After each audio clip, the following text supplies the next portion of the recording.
Bismillahirrahmanirrahim. Assalamualaikum warahmatullahi wabarakatuh.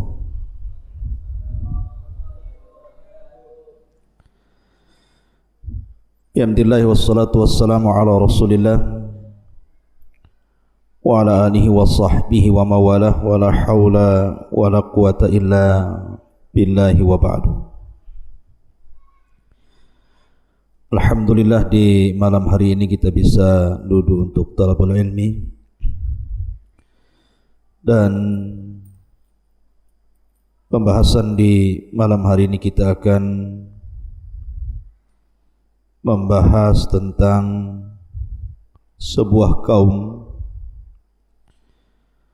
yang terletak di Arab, tepatnya di Jazirah Arab.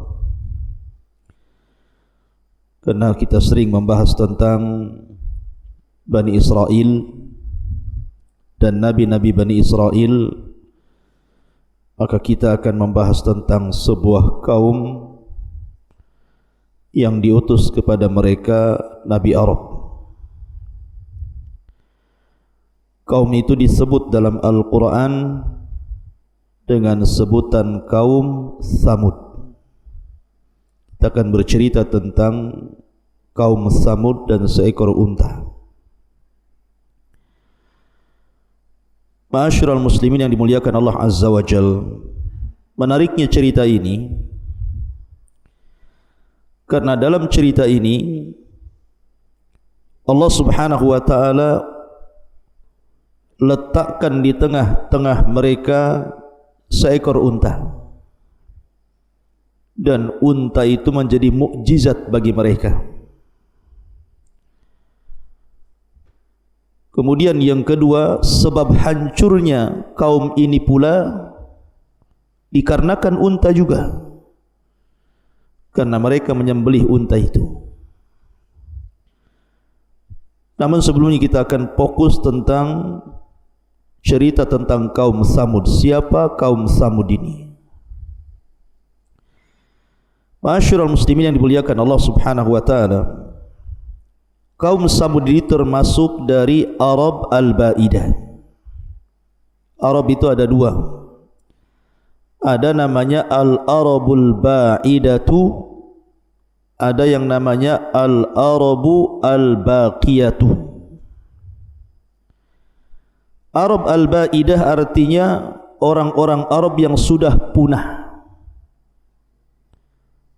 dan mereka adalah kaum Ad dan kaum Samud.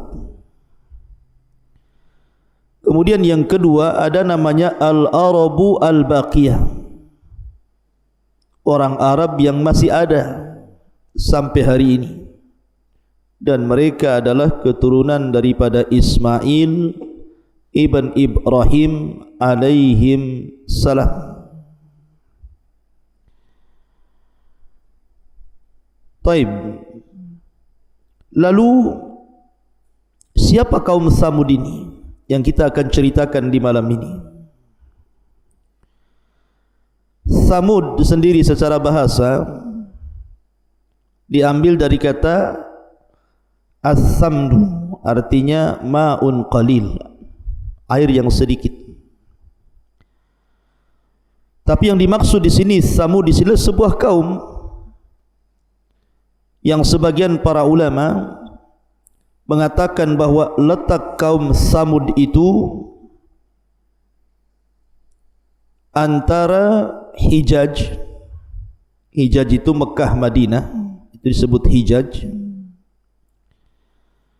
Antara Hijaz dan Syam. Ada juga yang mengatakan antara Hijaz, Mekah dan Madinah mengarah Yordania. Di situ ada perkampungan namanya Al-Hijru. Makanya dalam Al-Quran ada namanya surah Al-Hijr. Disyaratkan bahwa Al-Hijr di sini artinya perkampungan kaum Samud.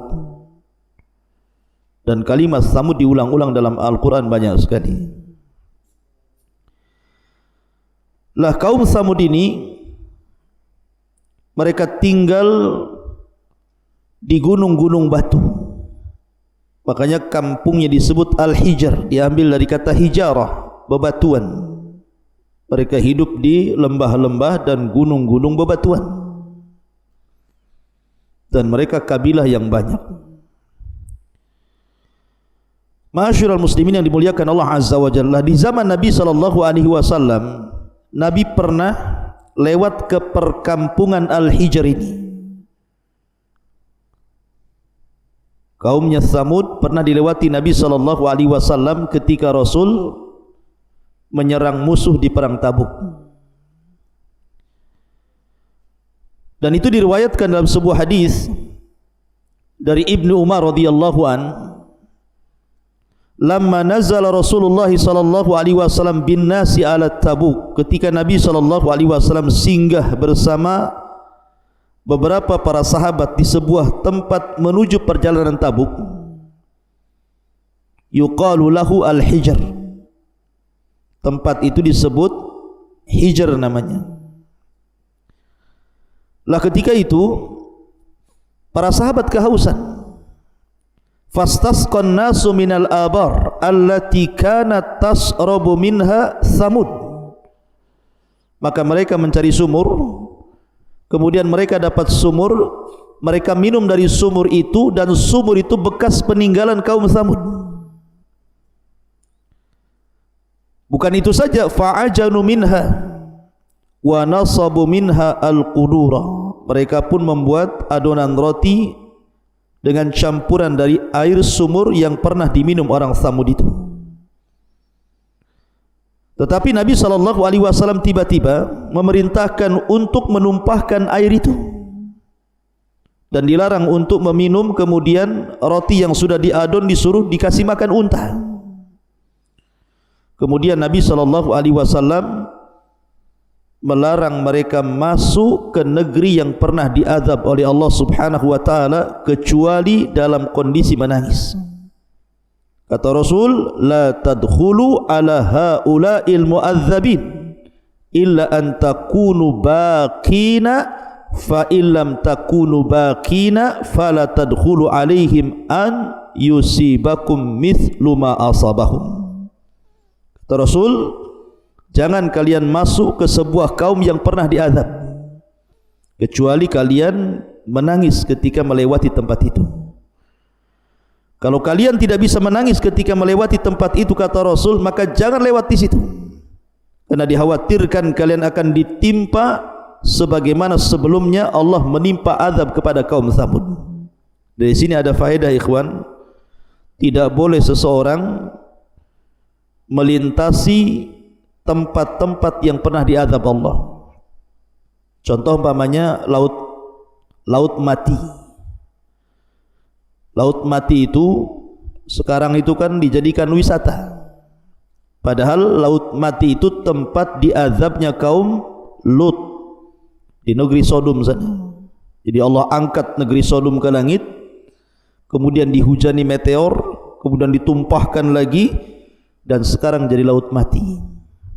Justru jadi wisata pula di situ. Orang mandi lumpur di situ. Mandi pakai air, ini pakai lumpur pula. Coba mandi lumpur, katanya biar kulitnya bagus. Dalam Islam tidak boleh seseorang itu singgah di tempat-tempat yang pernah diazab Allah Subhanahu wa taala, dan ulama hanya membolehkan itu dengan syarat, kalau memang melintasi tempat yang pernah diazab itu dalam rangka tafakkur, mengambil ibrah dan pelajaran, kemudian dia menangis. Kalau tidak untuk itu hanya main-main, haram, tidak boleh. Karena dikhawatirkan akan ditimpa azab sebagaimana Allah pernah menimpa kaum-kaum yang sebelumnya diazab Allah Subhanahu wa taala. Termasuk juga tempat-tempat kesyirikan, ikhwan. Ada beberapa tempat-tempat wisata itu, di situ banyak kesyirikannya. Antum jangan jalan-jalan di situ. Kalau antum mau jalan-jalan, ke Barelang sana, pantai. Jangan ke tempat-tempat yang ada peribadatan yang di situ ada unsur kesyirikan kepada Allah Azza wa Jalla. Dikhawatirkan datang azab kepada antum. Taib. Kita lanjut mengenal kaum Samud. Samud ini kita ambil nasabnya. Ada yang mengatakan bahwa Samud menurut Imam Ibnu Katsir rahimahullahu taala dalam kitabnya Al-Bidayah wan Nihayah. Jadi Samud itu sebuah kabilah yang masyhur di negeri Arab. Dan Samud itu diambil dari nama kakek buyut mereka. Namanya Samud, saudara daripada Judais. Dan keduanya anak daripada Abir ibn Iram ibn Sam ibn Nuh. Artinya ini bukan nabi dari nabi-nabi Bani Israel. Nabi Saleh yang dikirim kepada Samud itu adalah Nabi Arab, karena nasabnya sampai kepada Nuh alaihi salatu wassalam. Dan di sini juga kita tahu bahwa peristiwa ini, peristiwa kaum Samud dan juga diutusnya Nabi Allah Saleh itu sebelum diutusnya Nabi Allah Ibrahim alaihi salatu wassalam. Lah ulama tafsir mengatakan Samud bin Athir ibni Iram ibn Syam ibn Nuh, dan dia adalah saudaranya Judais ibn Athir, dan mereka adalah kabilah Arab, dan peristiwanya sebelum Ibrahim alaihi salatu wassalam. Wa kanat Samudu ba'da Adin, dan Samud itu datang setelah kaum Ad. Jadi Ad dulu baru Samud gitu ya. Dan ada yang mengatakan bahwa Samud itu Ad kedua. Ada Adanil ula, diutus kepada mereka Hud, dan ada Ad yang kedua diutus kepada mereka Nabi Allah Saleh alaihi salatu wassalam. Ma'asyiral muslimin yang dimuliakan Allah Subhanahu wa taala. Kaum Samud ini subhanallah, Allah berikan banyak nikmat ikhwan. Bahkan nikmat itu diingatkan di dalam Al-Quran, dialog bagaimana Nabi Saleh mengingatkan kaum Samud itu dengan nikmat yang begitu banyak. Perhatikan dalam surat Asy-Syu'ara. Allah Subhanahu wa taala berfirman, "Atutrakuna fi ma haahuna aminin?" Adakah kamu akan dibiarkan tinggal di negeri kamu ini dengan aman? Fi jannati wa uyun, di dalamnya kebun-kebun serta mata air. Wa zuru'in wa nakhlin tal'uha hadhim, dan tanaman-tanaman dan pohon-pohon kurma yang mayang-mayangnya sangat lembut. Wa tanhituna minal jibali buyutan farihin, dan kamu pahat sebagian dari gunung-gunung itu dijadikan rumah-rumah dengan sangat rajinnya. Fattaqullaha wa atiun, maka bertakwalah kepada Allah dan taatilah diriku. Ikhwan, kalau saya ringkas kenikmatan kaum Samud itu ada 7. Pertama, kaum Samud itu menguasai ekonomi di zaman itu. Ketika ekonomi kuat, maka sebuah negeri akan kuat, bahkan bisa menjajah negeri-negeri yang lain dengan ekonomi. Yang kedua, kaum Samud itu diberikan usia panjang. Ya, karena orang dulu itu usianya panjang-panjang. Lain dengan umat Nabi SAW, usianya berkisar 60 sampai 70 tahun saja. Kalau ada yang lewat 70 tahun itu sedikit. Kasihan juga kalau dia masih hidup, tidak ada kawan. Biasanya di usia 60 sampai 70 tahun itu sudah meninggal kalau umat Rasul. Tapi kalau umat dulu itu ribuan tahun. Kemudian yang ketiga, mereka memiliki kekuatan fisik. Nanti saya jelaskan. Jadi fisiknya itu tinggi-tinggi karena jarak mereka dengan Adam kan tidak jauh. Nabi Allah Adam alaihi salatu wassalam memiliki fisik berapa tingginya? 60 hasta. 1 hasta setengah meter. Berarti kalau 60 hasta 30 meter. Tingginya Adam itu 30 meter. Kalau pakai celana antum tidak muat lah. 30 meter. Ya. Artinya bahwa badan mereka itu kuat-kuat, tinggi-tinggi gitu ya. Kemudian yang keempat, mereka memiliki keahlian perang. Jadi Samud itu memiliki pasukan kuat yang tidak pernah dikalahkan di zaman itu. Kemudian yang kelima, bangsa ini memiliki peternakan, pertanian yang sangat melimpah ruah. Kaya betul dengan peternakan dan pertanian itu, subur lahannya. Yang nomor 6, mereka mampu mengubah bumi datar menjadi istana. Bahkan yang nomor 7, gunung-gunung cadas menjulang, mereka bisa dirubah menjadi gedung-gedung yang sangat indah. Bayangkan mereka memahat bukit-bukit batu itu dijadikan istana. Makanya kalau antum ada uang haji atau umrah ataupun belajar di Saudi, bisa melihat peninggalan kaum Samud itu.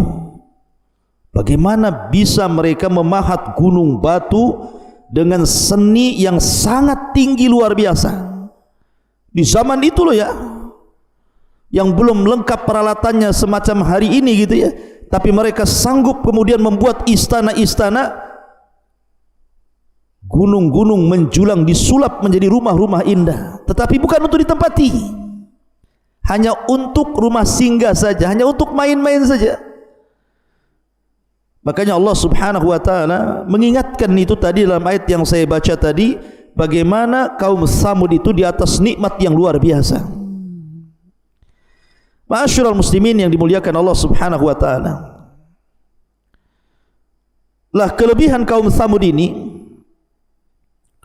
yang sangat menonjol, yang banyak dijelaskan dalam Al-Quran adalah kekuatan fisik dan strategis perang yang luar biasa, sehingga mereka tidak pernah terkalahkan pasukannya.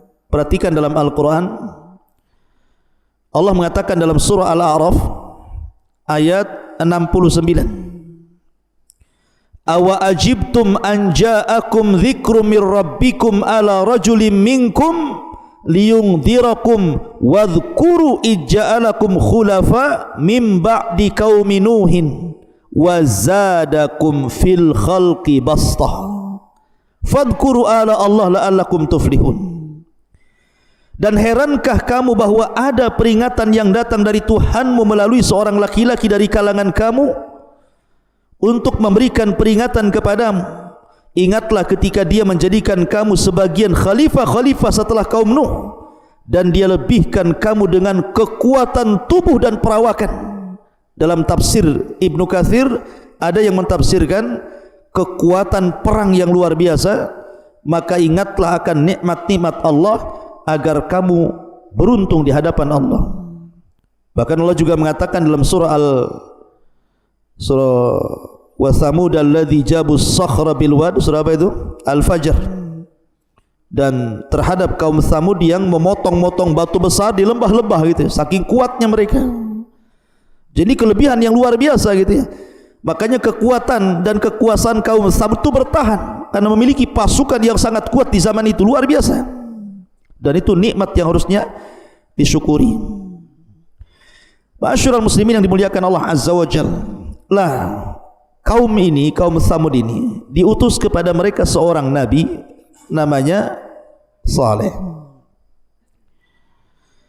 Nabi Allah Saleh alaihi salatu wassalam, sebagaimana nabi-nabi yang lainnya, mendakwahkan dakwah tauhid, berdakwah dengan cara lembut, dengan cara keras, dengan berdialog, sebagaimana adatnya para nabi seperti itu. Bahkan setiap para nabi pasti akan diberikan mukjizat kan. Sampai-sampai ketika kaum Thamud ini mereka meminta kepada Nabi Allah Saleh dan mengatakan, ya Saleh, kalau engkau seorang nabi, tampakkan mukjizatmu. Bukankah seorang nabi harus punya mukjizat, keanehan-keanehan? Kemudian Nabi Saleh mengatakan, baik, apa yang kalian minta? Kemudian mereka mengisyaratkan ke batu, karena mereka kan tinggal di bukit-bukit batu masalahnya. Jadi syaratkan ke batu, wahai Saleh, lihat batu itu, keluarkan dari dalam batu itu unta dengan anaknya. Bayangkan mereka meminta unta dengan anaknya, naqah usyara namanya. Jadi unta betina kemudian diiringi dengan anaknya yang kecil itu. Tetapi Nabi Allah Saleh alaihi salatu wasallam tidak mau begitu saja.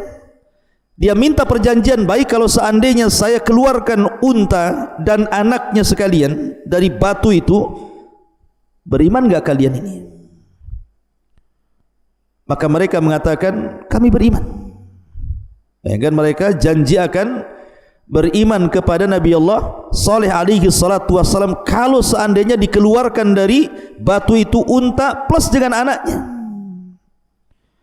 Maka Allah Subhanahu wa taala katakan, qad ja'atkum bayyinatun mir rabbikum hadhihi naqatullahi lakum ayah.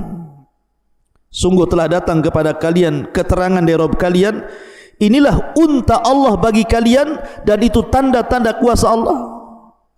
Akhirnya setelah kemudian mereka meminta itu, kemudian mereka berjanji akan beriman kepada Allah Azza wa Jal. Betul-betul tiba-tiba batu itu belah, keluar unta plus dengan anak yang masih kecil itu ngikutin di belakang. Dan ini mukjizat ikhwan yang Allah Subhanahu wa taala anugerahkan kepada kaum Tsamud. Kenapa unta itu dijadikan mukjizat? Kata para ulama, pertama, karena unta itu keluar tanpa dilahirkan. Tahu-tahu keluar aja dari batu gitu ya. Kemudian bawa anak lagi. Kapan itu unta dilahirkan? Siapa ibu bapa untanya itu? Kok keluar pula dari batu itu? Makanya kemudian unta itu disebut mukjizat. Yang kedua, unta itu kan anaknya masih nyusu tuh. Susu daripada unta itu kalau diperas itu bisa diminum orang satu kampung. Bisa diminum oleh orang banyak manusia-manusia dari kabilah-kabilah Tsamud. Tsamud itu kan kabilah-kabilah, bukan satu kabilah, banyak kabilah tuh. Tapi semua bisa minum dari susunya unta itu. Padahal untanya cuma satu. Kalau bukan mukjizat apa namanya? Kemudian yang ketiga, kalau unta itu giliran minum di tempat minum itu, tidak ada satupun binatang berani mendekat.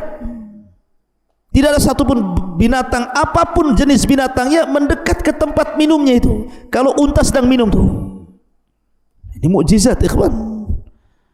Mukjizat dari Allah Subhanahu wa taala, menjadi keberkahan bagi kaum Tsamud. Akan tetapi ikhwatu fiddin yang dimuliakan Allah Azza wa Jalla, apakah kemudian setelah Allah buktikan bahwa Nabi Saleh adalah seorang Nabi dengan ditampakkan mukjizat, lantas mereka beriman sebagaimana perjanjian mereka? Rupanya tidak.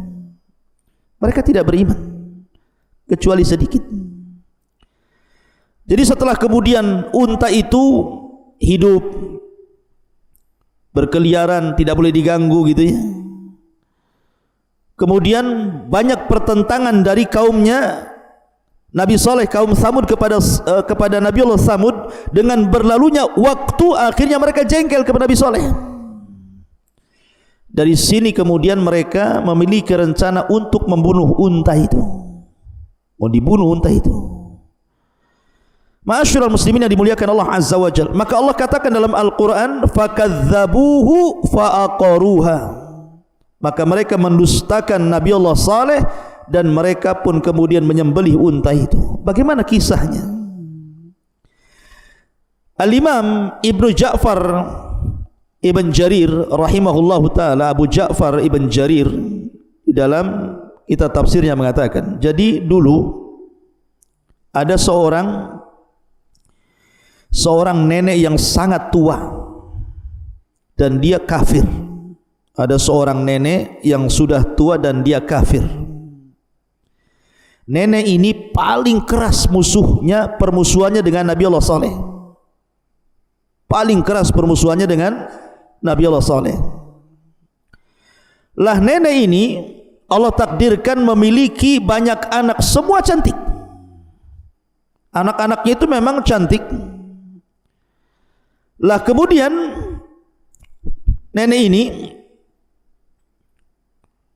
menawarkan kepada siapapun yang bisa membunuh untanya Nabi Saleh, silahkan nikah dengan anakku. Dan ada perempuan lain yang sama juga menawarkan putrinya. Lah ketika itu muncul seorang laki-laki yang tertarik dengan putri nenek itu, namanya Kidar ibnu Salif ibnu Jud'ah. Kidar ibn Salif yang kelak dia yang membunuhnya itu, membunuh unta itu, namanya Kidar ibn Salif. Kemudian yang kedua Misda ibn Mihraj. Jadi dua orang ya, Kidar ibn Salif dan Misda ibn Mihraj. Itu siap menikahi wanita itu, maharnya membunuh unta Saleh. Maka berangkatlah Kidar ibn Salif dan Misda ibn Mihraj ini, yang sebelumnya mereka bermusyawarah tuh dengan seluruh kaum Tsamud. Mereka bermusyawarah dengan kaum Tsamud. Makanya kenapa Allah Subhanahu wa taala ketika menjelaskan tentang masalah unta ini, Allah Subhanahu wa taala mengatakan fa'aqaruha, mereka pun membunuh unta, padahal yang membunuh dua orang. Tapi bahasa Al-Qur'an menggunakan jama kan, fa'aqaruha. Harusnya menggunakan musanna. Kenapa dibuat jama? Karena otak pembunuhan ini orang ramai, walaupun yang eksekutornya cuma dua. Siapa? Kidar ibn Salib dan Misda ibn Mihraj. Mereka pun bergerak. Kemudian mereka mendekati unta itu, nunggu unta itu sedang minum. Maka ketika melihat unta itu sedang minum, maka diseranglah unta itu oleh Kidar ibn Salib dan juga Misda ibn Mihraj. Akhirnya mereka berhasil membunuh unta itu, mengulitinya, kemudian membagi-bagi dagingnya. Anak unta ini melihat, anaknya melihat. Ketika anak itu melihat bahwa induknya, ibunya sudah meninggal gitu ya, sudah mati, akhirnya dia lari ke atas bukit. Subhanallah, tiba-tiba anak unta ini bisa bicara. Di atas gunung dia mengatakan, ya Rabb, aina ummi ya Rabb. Wahai Rabb, di mana ibuku? Di mana ibuku? 3 kali dia berteriak, kemudian dia masuk ke dalam batu, kemudian hilang tanpa berhasil ditemukan. Ada yang mengatakan, sebagian pendapat, bahwa ketika membahas tentang akhir zaman, saya pernah menjelaskan kepada antum bahwa di akhir zaman itu ada binatang yang muncul dari perut bumi dan bisa bicara. Dabatul ar, tugasnya menstempel orang mukmin kafir, mukmin kafir. Ada yang mengatakan bahwa dabatun minal ar itu adalah anak untanya Nabi Saleh, itu anak unta dari mukjizat Nabi Saleh yang kelak akan keluar di akhir zaman. Itulah dabatun minal ar. Walaupun pendapat ini lemah, ini saya mengatakan ada pendapat seperti itu ya. Karena unta ini masuk kemudian tidak keluar lagi sampai hari ini ya. Ma'asyiral muslimin yang dimuliakan Allah Azza wa Jalla, ketika Nabi Allah Saleh melihat bahwa untanya mati gitu ya, dan itu merupakan mukjizat yang Allah Subhanahu wa taala anugerahkan kepada Nabi Allah Saleh, Nabi Saleh pun menangis. Kemudian Nabi Saleh alaihi salatu wassalam setelah menangis kemudian mengatakan, tamatta'u fi darikum salasata ayyam. Silahkan kalian bersenang-senang di rumah kalian 3 hari saja. Selepas 3 hari ini kalian akan diazab Allah. Ketika Nabi Allah Saleh memberikan ancaman, mereka tidak takut. Dikiranya ancaman Nabi Allah Saleh itu main-main. Ketika Nabi Saleh mengatakan tamatta'u fi darikum salasata ayyam, silakan bersenang-senang kalian 3 hari di rumah kalian, akan datang azab kepada kalian. Mereka tenang-tenang saja. Mereka tidak menganggap bahwa itu ancaman. Mereka menganggap itu main-main Nabi Saleh saja. Ketika kemudian mereka mendengar kata-kata itu, justru mereka marah. Ketika marah itulah maka mereka sepakat untuk membunuh Nabiullah Saleh. Bukan hanya membunuh unta, mau dibunuh juga nabinya. Subhanallah. Ya. Ma'asyiral muslimin yang dimuliakan Allah Azza wa Jalla. Maka kejadian itu terjadi di hari Rabu. Kejadian pembunuhan unta itu terjadi di hari Rabu. Kan Nabiullah Saleh mengatakan 3 hari. Berarti Kamis, Jumat, Sabtu. Setelah kemudian lewat hari Rabu, masuk hari Kamis. Apa yang terjadi di hari Kamis? Maka Allah Subhanahu wa taala jelaskan di dalam Al-Quran bagaimana azab mereka ketika datang di hari Kamis, dan itu hari yang pertama dari ancaman Nabiullah Saleh. Wujuhuhum musfiratun, wajah-wajah mereka semua menguning, semua menguning, persis seperti yang diancamkan Nabiullah Saleh kepada mereka. Kemudian masuk ke hari Jumat, hari kedua. Tiba-tiba kemudian wujuhuhum muhammiratun, wajah mereka menjadi merah. Kemudian masuk di hari ketiga, hari Sabtu. Apa yang terjadi? Wujuhuhum muswadda, wajah-wajah mereka sudah hitam seperti terbakar. Kamis wajah mereka menguning, Jumat wajah mereka memerah, Sabtu wajah mereka sudah hitam kelam. Subhanallah. Kemudian mereka pun tidak memiliki tenaga. Mereka baru yakin ancaman Saleh. Mereka sudah yakin ini pasti mati. Makanya sebagian mereka sudah menggali kuburan mereka, sudah mempersiapkan kain kafannya masing-masing. Lah ketika itulah Allah Subhanahu wa taala utus Jibril alaihi salatu wassalam untuk mendatangi kaum Tsamud. Kemudian Allah Subhanahu wa taala perintahkan Jibril berteriak 1 kali teriakan, sayhatan wahidah, 1 kali teriakan. Tapi 1 teriakan Jibril itu menyelenyapkan seluruh nyawa-nyawa orang-orang Tsamud.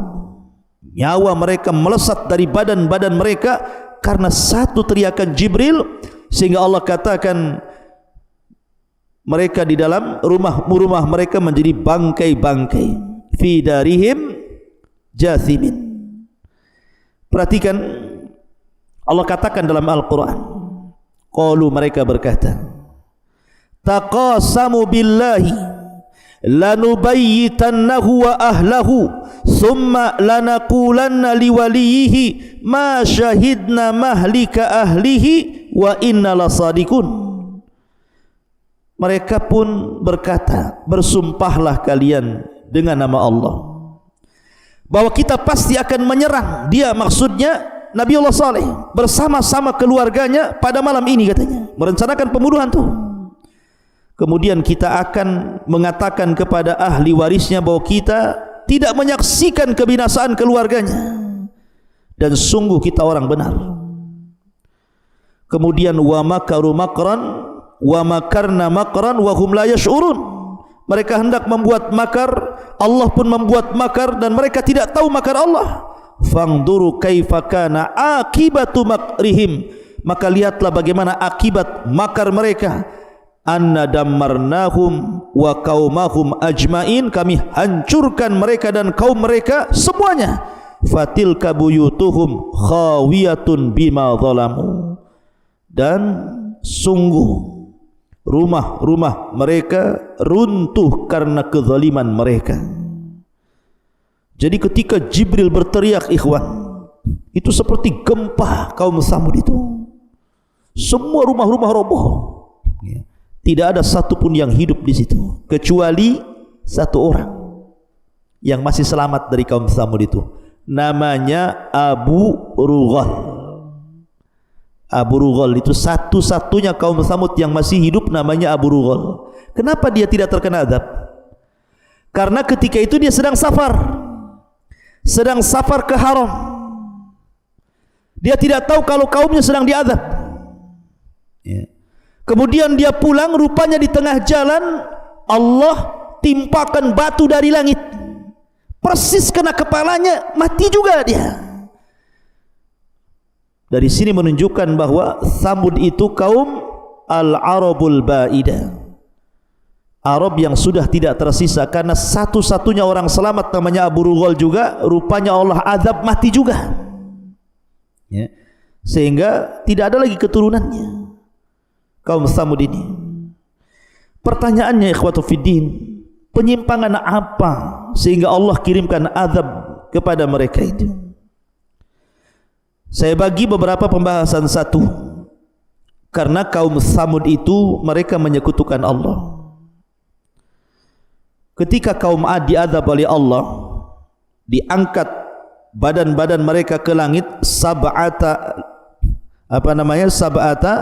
layalin wa thamaniyata ayyam, 7 malam dan 8 hari mereka diputar-putar di langit, kemudian dijatuhkan seperti tunggul-tunggul kurma, jadi kepalanya nancap di bumi. Itu kaum Ad. Sehingga setelah kehancuran kaum Ad, tidak tersisa kecuali orang-orang yang beriman yang mengikuti Nabi Allah Ad, Nabi Allah Hud alaihi salatu wassalam, yang keluar dari negeri Ad itu. Lah, orang-orang yang mengikuti Nabi Hud, mereka masih beriman. Tetapi kemudian setelah Nabi Hud meninggal dunia, kemudian beralih generasi, mulailah mereka meninggalkan tauhid dan menyekutukan Allah, menyembah berhala. Dari situlah Allah utus kepada mereka Nabi Saleh kepada kaum itu. Jadi yang pertama gara-gara mereka menyekutukan Allah. Yang kedua at-takdzib bir rusul, mereka mendustakan Rasul. Makanya mereka mengatakan di hadapan Nabi Allah Saleh, qalu ya Saleh qad kunta fina marjuwan qabla hadha. Sebenarnya ikhwan, Nabi Saleh itu adalah orang yang diharapkan oleh kaum Tsamud itu menjadi pemimpin mereka. Makanya bahasa Quran perhatikan, wa ila Tsamud akhahum Saleh, kan begitu ya. Dan kepada kaum Tsamud diutus saudara mereka. Kenapa bahasanya saudara mereka coba? Yakni Nabi Allah Saleh. Kalimat akhahum, saudara mereka, menunjukkan bahwa Nabi Saleh itu bukan orang asing di kaum Tsamud. Nabi Saleh itu terdidik dari kecil di tengah-tengah kaum Tsamud. Mereka tahu akhlaknya, mereka tahu kebaikannya, mereka tahu sopan santunnya, mereka tahu ucapannya, sehingga mereka menggadang-gadangkan, wah ini Nabi Saleh ini sebelum jadi Nabi, ini Saleh ini kalau sudah besar akan jadi pemimpin kita. Jadi kaum Tsamud mengharap kepada Nabi Allah Saleh itu sebelum jadi Nabi untuk menjadi pemimpin mereka. Artinya tidak mungkin kaum Tsamud meminta Nabi Saleh untuk menjadi pemimpin mereka sebelum diangkat jadi Nabi dan Rasul kalau dia bukan orang baik. Tetapi setelah diangkat jadi Nabi, kemudian mendakwahkan tauhid, apa yang terjadi? Allah katakan hadza min qabli hadza atanhana, apakah engkau akan melarang kami an na'budu ma ya'budu abauna, apa yang sudah disembah nenek moyang kami kau larang? Ini bahaya orang-orang yang taklid buta kepada nenek moyang itu. Maka Islam itu agama Al-Quran dan Sunnah, bukan agama keturunan. Jangan disandarkan agama Islam ini kepada ajaran moyang. Enggak boleh. Ini kan tradisi adat istiadat moyang kita, masa dihapus? Ya kalau sudah mencampur adukan adat dan agama tidak bisa. Adat itu bisa dipakai kalau tidak bertentangan, kalau bertentangan tidak boleh. Karena banyak adat-adat yang dinasabkan ke dalam Islam kan. Contoh umpamanya, dulu saya masih kecil, kalau ada orang hamil 7 bulan, ada hamil orang 7 bulan itu biasanya akan dibuatkan kenduri. Gak tahu zaman sekarang masih ada nggak orang hamil 7 bulan dibuat kenduri.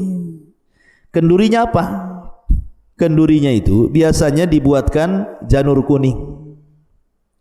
Tahu janur kuning?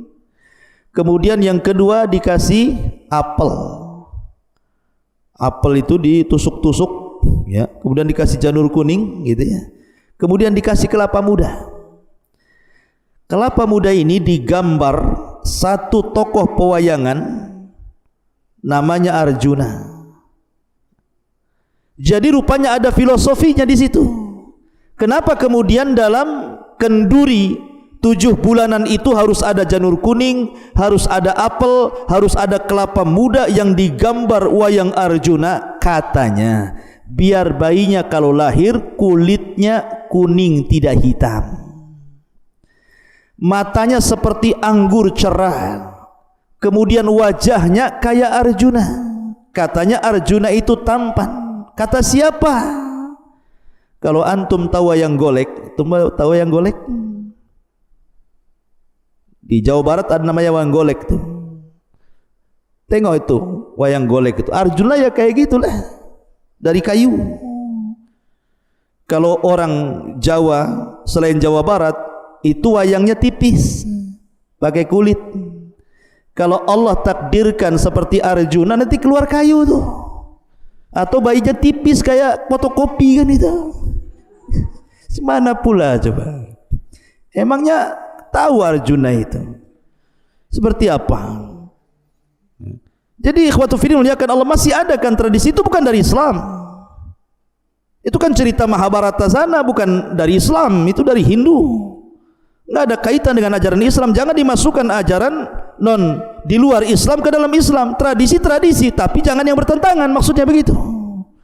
Lah orang-orang kaum Tsamud ini, mereka masih memegang agama moyang mereka. Makanya inilah yang kemudian menjadikan hidayah tidak masuk. Atanhana an na'budu ma ya'budu abuna. Kau mau melarang kami wahai Saleh apa yang sudah kami sembah sejak lama dan moyang-moyang kami menyembahnya. Kufur dengan nabinya, menentang nabinya. Kemudian yang ketiga, qatlun naqah. Mereka membunuh unta yang tadi sudah saya ceritakan. Dan itu penyebab terbesar kenapa mereka sampai diazab. Karena mereka membunuh unta. Unta itu unta mulia, makanya Allah Subhanahu wa taala mengidhafahkan kepada dirinya naqatullah, baitullah, sesuatu yang diidhafahkan kepada Allah mulia tuh. Disembelih pula. Kemudian yang keempat, az-zulmu, kezaliman. Mereka suka melakukan kezaliman, makanya Allah mengatakan fatilka buyutuhum khawiyatan bima zalamu. Maka lihat rumah-rumah mereka roboh karena kezaliman mereka. Mereka suka berbuat zalim. Yang nomor 5, tughyan wal fasad. Mereka tughyan, melampaui batas, karena diberikan nikmat yang begitu banyak, kekayaan yang melimpah, akhirnya mereka sombong. Dan mereka punya kekuatan bisa memahat-mahat gunung, membuat istana di gunung-gunung, membuat bangunan indah di bumi-bumi datar, dan itu untuk mainan mereka saja, hanya kesombongan mereka saja. Kemudian yang nomor 6, mereka suka bermegah-megah dan tidak pernah mensyukuri nikmat Allah Subhanahu wa taala. Kemudian juga yang nomor 7, nomor 8, mereka taklid. Tadi saya sudah jelaskan taklid dengan moyang-moyang mereka dan tidak mau mengikuti ajaran Nabi Allah Saleh. Kemudian yang lebih parah, mereka minta menyegerakan azab. Mereka mengatakan, "Hai Saleh, kalau engkau memang ngancam-ngancam kami bahwa akan turun azab, segerakan azabnya," katanya. Oh, ya, berani mereka. Makanya kemudian Allah Subhanahu wa taala katakan, bagaimana Nabi Saleh mengingatkan mereka, "Ya qaumi lima tasta'jiluna bis-sayyi'ati qabla al-hasanat."